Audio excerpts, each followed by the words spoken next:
Hey, ladies and gentlemen, this is Carmine Sabia for Explain America, and President Donald Trump just had a shocker for everybody that destroyed, in my opinion, the Democrat Party. Before we get started, please make sure you like, comment, share, and subscribe. Those little things really help us out and help our channel continue to grow. Guys, President Trump laid, I think, the case for keeping Kilmar Abrego Garcia out of this country forever out perfectly.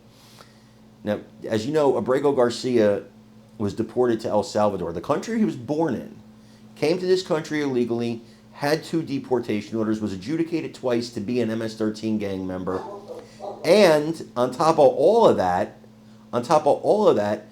stayed after he was ordered to leave this country. He just stayed. Said to heck with what the court said.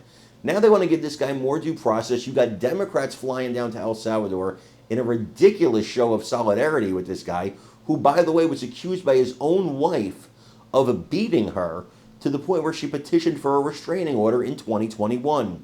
He was also accused, not convicted, but accused of human trafficking. This guy is not a good guy. President Donald Trump laid out the entire case against him with his criminal history, and this, to me, this is a dagger to the Democrats who have supported this guy come the next election. I want you to watch this and let me know what you think in the comments. In the spirit of Easter Sunday and while we're on the Friday. subject, right? Yes, of course. So you're talking about Abrego Garcia, is that the one? Yeah.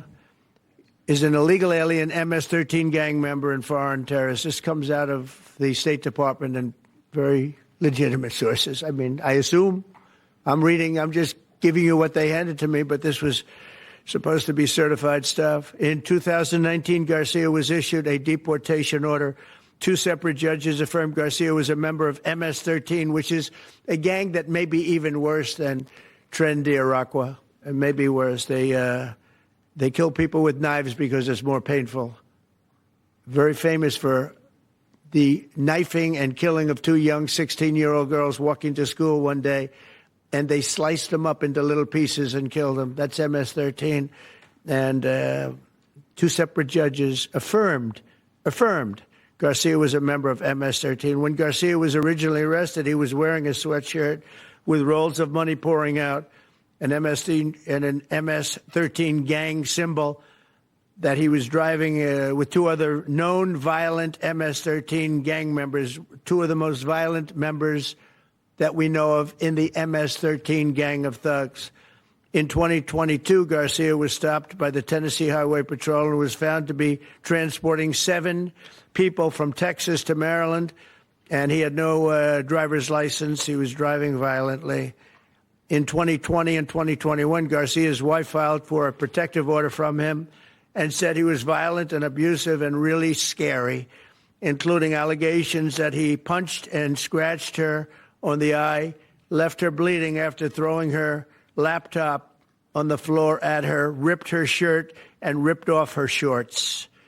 He then grabbed her arm, leaving very severe marks. Garcia's wife also wrote in court, "At this point, I am afraid to be close to him. I just don't want to be close. I have multiple photos and videos how violent he can be and all of the bruises that he's left on me." She just couldn't get anywhere near him. This is the man that the Democrats are wanting us to fly back from El Salvador to be a happily ensconced member of the USA family. Isn't it a shame? And by the way, I've been hit pretty hard by fake